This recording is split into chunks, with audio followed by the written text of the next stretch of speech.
अभी आपको अहम खबर देंगे कि जय शाह ने आईसीसी चेयरमैन का चार्ज संभाल लिया है। और खबर आपको दें, ग्रेग बार्कले की जगह जय शाह आईसीसी के चेयरमैन बन गए हैं। जय शाह ने चेयरमैन आईसीसी के ओहदे का चार्ज संभाल लिया है।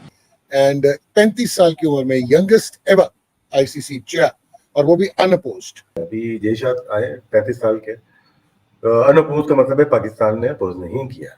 ऑफिशियल एक अनाउंसमेंट हो चुका है कि जय शाह साहब ने बतौर हेड आईसीसी अपना ओहदा संभाल लिया है। बहुत से लोगों को शायद बुरी बात लगे, मगर बड़े दिल के साथ इस बात का एतराफ़ करना पड़ेगा कि आईसीसी के प्लेटफॉर्म ने बीसीसीआई ने पाकिस्तान क्रिकेट बोर्ड को हराया है। Do you think कि इंडिया भी कहीं ना कहीं कह रहा था हम नहीं आएंगे पाकिस्तान? अब जय शाह के आने से आपको लगता है कि मैचेस शिफ्ट ना हो जाए चैंपियंस ट्रॉफी? देखिए, जय शाह अगर कुछ इस मामले में अगर हाइब्रिड पर जाता है पाकिस्तान या आईसीसी चैंपियंस ट्रॉफी के मैचेस हाइब्रिड मॉडल पर जाते हैं, तो जय शाह का उसमें आईसीसी का चेयरमैन बनना या ना बनना वो उतना असर नहीं दिखाएगा। आईसीसी का चेयरमैन जय शाह को बना दिया। 35 साल की एज में दुनिया के यंगेस्ट एवर बन गए हैं।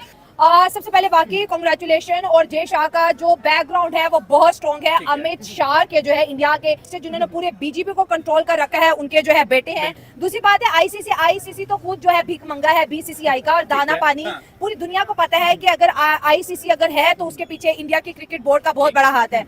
जय शाह तो अपनी टीम को सपोर्ट करेंगे ना, वो तो हर चीज के अंदर इंडिया को सपोर्ट करेंगे चाहे जो भी हो, और वो मानेंगे भी बात। अगर यही कोई और बंदा होता उसको समझाने में बनाने में टाइम लगता है, लेकिन जब आईसीसी के चेयरमैन खुद जय शाह होंगे वो तो इस चीज से डिनाई करने ही नहीं देंगे। पॉलिटिकल बैकग्राउंड बहुत स्ट्रांग है इनका, ठीक है ना, गुजरात से। उसके बाद इन्हीं को क्रिकेट सौंपी गई, बाकी को नहीं। तो प्लानिंग थी ना, प्लानिंग थी कि गुजरात का ही अहमदाबाद का ही स्टेडियम बना, और जिसमें इनकी फैमिली का भी बहुत बड़ा किरदार रहा है। अब इनके हाथ से ही होगा कि बीसीसीआई के जेटली साहब लिखेंगे कि हम नहीं आ रहे, और ये अप्रूव करेंगे। अब आपने बात की कि सारे के सारे वोट जो है जय शाह के पास के, आप ये समझ लें कि बीसीसीआई की नेक्स्ट ब्रांच ही आईसीसी है, ठीक है। और ये इंडिया का एक बड़ा वाइज डिसीजन भी है कि एक ऐसा इदारा, एक ऐसा इंटरनेशनल प्लेटफॉर्म जिसको हमारी फंडिंग रन कर रही है, लेकिन हम उसके हेड नहीं है। और नजम शेट्टी साहब ने कहा है कि अंगूठा लगवा लिएगा जय शाह साहब से जो भी एग्रीमेंट करने। इससे पहले नजम शेट्टी साहब ने भी अंगूठा लगवाया था, और हम कह रहे हैं हमने बीसीसीआई को गिरा लिया, पता नहीं कैसे गिरा लिया, आई डोंट नो। क्रिकेट की वाकई डायनामिक्स चेंज होने जा रही। मैं आप बोले क्रिकेट की वाकई में बट अब आपको एग्रेशन नजर आएगी, मजीद पोलराइजेशन नजर आएगी, मजीद डोमिनेंस नजर आएगी। और ओलंपिक्स 2028 अब क्रिकेट शामिल होने जा रही है, इस पे शुगर लगेंगे। क्रिकेट की ब्रॉडकास्टिंग ब्रांडिंग पे इम्पैक्ट होगा, और तगड़ी टीम्स तगड़ी हो जाएंगी, मीडियोकर बोर्ड साइड पे हो जाएंगे। एंड 35 साल की उम्र में यंगेस्ट एवर आईसीसी चेयर, और वो भी अनअपोज्ड। और ये ग्रेग बार्कले को रिप्लेस कर रहे हैं जो 2020 से 2 टेन्योर करके जा रहे हैं। उन्होंने माजरत कर ली है, वैसे उन्होंने माजरत की नहीं है, करवाई गई है। पहले भी इनको बनाया गया था बार्कले को, क्योंकि ये सूट करते थे जय शाह को, और जय शाह बहुत तगड़ी पोस्ट पे थे आईसीसी की फाइनेंशियल एंड कमर्शियल जो है कमेटी FNCA। तो राशिद मियां, आप कैसे देख रहे हैं? ये एसीसी के भी प्रेसिडेंट रह चुके हैं और बीसीसीआई के सेक्रेटरी रहे हैं 2022 से। पॉलिटिकल बैकग्राउंड है, स्ट्रेंथ है, डायनामिक है या एग्रेसिव? अभी जय शाह आए 35 साल के, अनअपोज का मतलब है पाकिस्तान ने अपोज नहीं किया। तो इसका मतलब है कि अगर इंडिया की टीम आई तो जय शाह का बहुत बड़ा हाथ होगा। तो इंडिकेशन मिली होगी, इस वजह से चैंपियंस ट्रॉफी से पहले आ जाएंगे ये 1 दिसंबर को आ जाएंगे। लेकिन जय शाह अभी तक अगर देखें क्रिकेट के लिए बेहतर साबित हुए हैं, चाहे बीसीसीआई हो या वर्ल्ड क्रिकेट हो।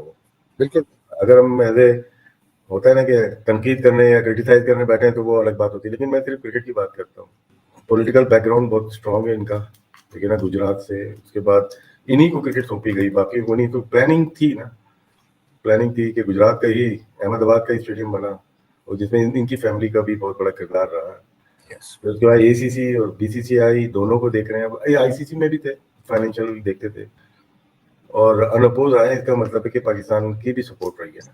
अब इनके हाथ से ही होगा कि बीसीसीआई के जेटली साहब लिखेंगे कि हम नहीं आ रहे, और ये अप्रूव करेंगे। जय शाह का जो है ना, आपने बड़ी अच्छी बात की है, क्योंकि लोग जो है ना वो स्पाइस करने के लिए कहना शुरू हो जाते हैं कि जी एंटी पाकिस्तान स्टांस, और वो वर्ल्ड क्रिकेट के लिए ये बहुत बेहतर साबित होंगे। हैंड्स ऑन है, फाइनेंशियल विजन बहुत है, बहुत आला कमेटी चलाई है। आप ये देखें कि आईसीसी के ब्रॉडकास्टिंग की को देख लें, उन्होंने 4 गुना कर दिया, ठीक है ना। और फिर जिस डिवीजन हुई, रेवेन्यू हुआ, ऑब्वियसली इंडिया से मैक्सिमम रेवेन्यू आता है, तो उनको मैक्सिमम चंक भी मिलेगा।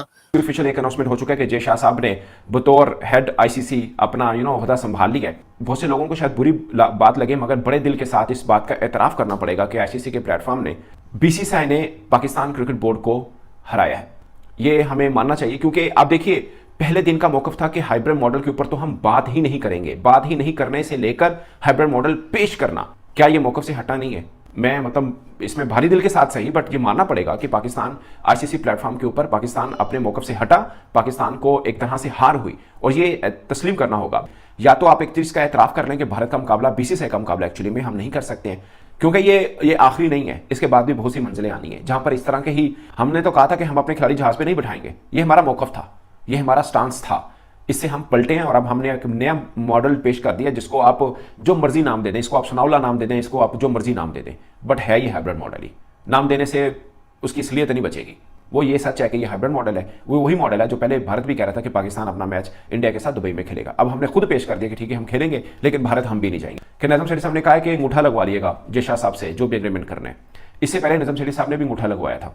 अब जो मर्जी कह ले कि बीसीसीआई तगड़ा है, हमारा मौकफ ठीक था, ये मैं भी मानता हूं पाकिस्तान का स्टांस बिल्कुल ठीक था कि भाई बारी भारत को आना चाहिए, ये इसमें कोई शक नहीं है। मगर आपने इमोशंस जोड़ दिए आम क्रिकेट फैंस के, या फिर पाकिस्तान चैंपियंस ट्रॉफी से हाथ धोए, या चैंपियंस ट्रॉफी मुखर हो जाए यानी पोस्टपोन हो जाए, या फिर मतलब पाकिस्तान मैच फोरफिट कर दे। हमने कसम खाई थी कि हमने भारत के साथ मैच नहीं खेलना, चाहे हमें जितना मर्जी फाइनेंशियल नुकसान हो जाए। तो अब फाइनेंशियल नुकसान से बचने के लिए हम मैच खेल रहे हैं। अच्छा हाफिज साहब, एक खबर ये भी है कि जय शाह जी आईसीसी प्रेसिडेंट बनना जा रहे हैं और इंडिया बड़ा शोर मचा रहा है लाइक कि ही इज गोना कम, तो उससे पाकिस्तान के ऊपर क्या असर पड़ सकता है, पाकिस्तान की क्रिकेट पर? और आईसीसी चैंपियंस ट्रॉफी भी अभी करीब है, तो क्या लगता है आपको? देखिए अब दो चीजें इकट्ठी हो रही हैं पाकिस्तान की क्रिकेट के एतबार से। एक ये कि चैंपियंस ट्रॉफी और दूसरा जय शाह का आईसीसी का सदर बनना, सरबराह चेयरमैन बनेंगे वो आईसीसी के। उनका पहला इम्तिहान यही होगा कि वो चैंपियंस ट्रॉफी के मामले में क्या करते हैं, क्योंकि जब वो चेयरमैन बन जाएंगे आईसीसी के तो वो फिर बीसीसीआई के इस वक्त वो सिर्फ एक बोर्ड के सरबराह हैं, सेक्रेटरी हैं, ठीक है। और जब वो चले जाएंगे इंटरनेशनल क्रिकेट काउंसिल में तो वो दुनिया में जो क्रिकेट के मामलात को चलाने वाली तंजीम है उसके सरबराह हो जाएंगे। तो वहां पर बैठकर उनको बुनियादी तौर पर दुनिया में क्रिकेट को कैसे चलाना है उस पहलू को ज्यादा देखना चाहिए और देखना होगा। और इसका चूंकि जब तक ये चैंपियंस ट्रॉफी का मामला हो नहीं जाता इसका हतमी फैसला पाकिस्तान की तरफ से, भारत की तरफ से, आईसीसी की तरफ से। पाकिस्तान का तो फैसला है कि पाकिस्तान में इस चैंपियंस ट्रॉफी की मेजबानी होनी है और आईसीसी ने ही पाकिस्तान को इस चैंपियंस ट्रॉफी की मेजबानी दे रखी है। अब ये जब तक फैसला हो नहीं जाता कि कब कहां कैसे क्या होगा, उस वक्त तक बातें होती रहेंगी। और जब तक वो जो चीजें उनकी हैं, दीगर जो ममालिक हैं क्रिकेट खेलने वाले जो उनके साथ ताल्लुकात, अगर उन्होंने उनका साथ देना है तो वो अगर आईसीसी के चेयरमैन नहीं भी होंगे तो वो साथ दे सकते हैं, ठीक है। तो मेरा ये ख्याल है कि वो एक पावरफुल पोजीशन जरूर हो जाएगी आईसीसी के चेयरमैन की हैसियत से। ये नहीं होगा कि पाकिस्तान के लिए कुछ बहुत ज्यादा मुश्किलात उनके इस चेयरमैन बनने से हो सकती है। ये जरूर है कि जब आप चेयरमैन बने होते हैं एक जगह पर आप बहुत सारे तरीकों से डिसीजंस ले सकते हैं, आप अपने लोगों को फैसिलिटेट कर सकते हैं, आपके पास पोजीशन होती है, आप लोगों के साथ बातचीत कर सकते हैं। लेकिन जो बुनियादी चीज है वो यही है कि अगर चैंपियंस ट्रॉफी की मेजबानी पाकिस्तान को मिली हुई है तो इस सिलसिले में तमाम तर जो वसाइल हैं वो भरूएकार लाए जाएं कि चैंपियंस ट्रॉफी पाकिस्तान में हो, क्योंकि पाकिस्तान का सबसे मकबूल खेल क्रिकेट है, ठीक है। और यहाँ पर करोड़ों लोग उसके शायकीन है इस क्रिकेट को देखने वाले। तो उन करोड़ों लोगों का भी ये बुनियादी हक है ना कि वो अपने मैदानों पर दुनिया के बेहतरीन खिलाड़ियों को एक आईसीसी इवेंट में खेलते हुए देखें। इंडिया के बीसीसीआई के जनरल सेक्रेटरी जय शाह, वो जिसको कहते हैं ना आईसीसी के चेयरमैन बनने जा रहे हैं, कि जय शाह को किस वजह से बनाया जा रहा है, क्या किया जा रहा है। लेकिन जय शाह ये कहते हैं कि मेरे साथ इंग्लैंड और ऑस्ट्रेलिया और साउथ अफ्रीका के बोर्ड की सहमति है, मैं जिसको कहते हैं चेयरमैनशिप के लिए तैयार हूं। तो जय शाह 3 साल के लिए आईसीसी के चेयरमैन होंगे, लेकिन हमें इससे कुछ नहीं लेना देना। हमारा सबसे बड़ा कंसर्न है चैंपियंस ट्रॉफी। क्या चैंपियंस ट्रॉफी पाकिस्तान के अंदर होगी? बहुत बड़ा स्यापा बन चुका है। जब जय शाह आईसीसी के चेयरमैन बन जाएंगे सारा कंट्रोल उनके पास आ जाएगा, फिर उनका फैसला आखिरी फैसला होगा। अगर वो बीसीसीआई के जो भी नए जनरल सेक्रेटरी आएंगे, अगर वो कहेंगे कि हमारी गवर्नमेंट अलाउ नहीं करे जय शाह आईसीसी के चेयरमैन, कहना बिल्कुल ये तो क्लॉज के अंदर है, ये तो लॉ कहता है कि अगर आपकी जैसे कहते हैं गवर्नमेंट किसी मुल्क में जाने से मना करे तो आप नहीं जा सकते थे, तो फिर हम जैसे कहते हैं ना आपका हाइब्रिड करवा देते हैं। जय शाह तो अपनी टीम को सपोर्ट करेंगे ना, वो तो हर चीज के अंदर इंडिया को सपोर्ट करेंगे चाहे जो भी हो, और वो मानेंगे भी बात। अगर यही कोई और बंदा होता उसको समझाने में मनाने में टाइम लगता है, लेकिन जब आईसीसी के चेयरमैन खुद जय शाह होंगे वो तो इस चीज से डिनाई करने ही नहीं देंगे। तो जो भी है बड़ी स्ट्रॉन्ग किस्म की जय शाह ने गेम चलाई थी कि किस टाइम के ऊपर जाके वो चेयरमैन बनना है, कि जब पाकिस्तान के अंदर एक इवेंट होना है और इंडिया का आना उसके अंदर बड़ा जरूरी है। तो 3 साल के लिए चेयरमैन बनने जा रहे हैं। अब मोहसिन नकवी साहब इसको कैसे हैंडल करेंगे, क्योंकि वो तो खुद एसीसी के चेयरमैन बनने। नमस्कार दोस्तों, क्रिकेट 11 में आपका स्वागत है। जैसा कि आपने वीडियो में देखा कि जय शाह को आईसीसी का नया चेयरमैन बनाया गया है और वो अब तक के सबसे यंगेस्ट चेयरमैन है। मात्र 35 साल की उम्र में वो आईसीसी के चेयरमैन बन गए हैं और उनको आईसीसी का चेयरमैन बनने के बाद पाकिस्तान मीडिया में किस तरह की बातें हो रही हैं, क्या प्रतिक्रिया दी जा रही है। पाकिस्तान मीडिया में इस बात को लेकर काफ़ी चर्चा है कि उनको आईसीसी का चेयरमैन बनने के बाद चैम्पियन ट्रॉफी का क्या होगा, चैम्पियन ट्रॉफी पाकिस्तान में होगी या पाकिस्तान से बाहर। अगर आपको वीडियो ज़रा भी इंफॉर्मेटिव लगे तो आप वीडियो को लाइक करें और चैनल को सब्सक्राइब करें, और मैं मिलता हूँ आपसे किसी और वीडियो में।